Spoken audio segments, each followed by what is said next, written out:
সাংবাদিক ইলিয়াস হোসেনের এই বক্তব্যটি শুনেন, এরপর আমি কথা তারপরে বলবো। বাংলাদেশে দিবস, বাল দিবস বুঝেন তো? এই 16ই ডিসেম্বরে, 16ই ডিসেম্বর আছে না, 16ই ডিসেম্বর বাল দিবস। এটার এদিক ওদিক যেটা বলবি, আমার বউয়ের জুতা নিয়ে লাগছে আসছে আজকে, এই না, এটা দিয়ে লাগায়, এটা দিয়ে মুখের মধ্যে মারা হবে। 16ই ডিসেম্বরের যে বিজয় দিবস বলবে ওইটারে।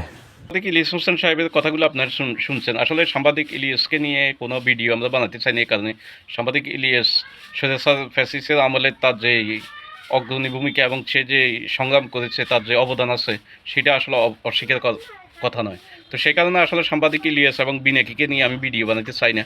এরপরেও আজকে এই ভিডিওটি আমি না বানাই ফেললাম না, কারণ হলো সাংবাদিক ইলিয়াস এর মধ্যে আপনারা শুনছেন, সে বলতেছে মুক্তিযুদ্ধ নাকি একটা আজব আজব সে কথা বলছে, সেখানে মুক্তিযুদ্ধকে খাটো করে অপমান করে। আসলে সাংবাদিক ইলিয়াসকে বুঝা উচিত যে মুক্তিযুদ্ধের জায়গা, মুক্তিযুদ্ধকে নিয়ে সেই এই সমস্ত আজব আজব কথা বলতে পারে না।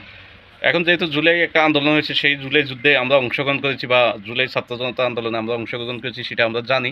সেটাও একটা বিপ্লব এবং এদেশকে আমরা ফ্যাসিস্ট মুক্ত করতে পেরেছি।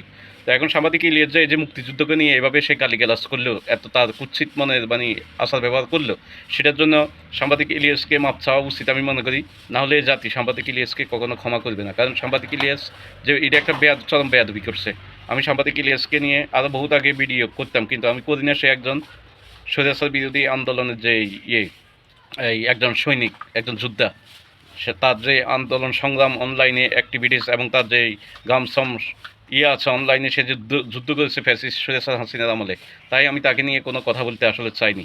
তাই এখন আর না বলে পারলাম না। সে মহান স্বাধীনতাকে 1971 সালে যে স্বাধীনতাটি হয়েছে, তাকে নিয়ে সেই যে কুরুচিকর বক্তব্য দিয়েছে। এবং এখানে আরেকটি কথা বলি, তিনি বলছেন যে অনেক ভুয়া মুক্তিযোদ্ধা ভাতা নিয়েছে মহিলারা। তো এখন আমি তো নিজের সাক্ষী যে জুলাই আগস্ট আন্দোলন হয়েছে, এখানে অনেক ভুয়া মুক্তিযোদ্ধার মতো ভুয়া জুলাই যুদ্ধ হয়েছে।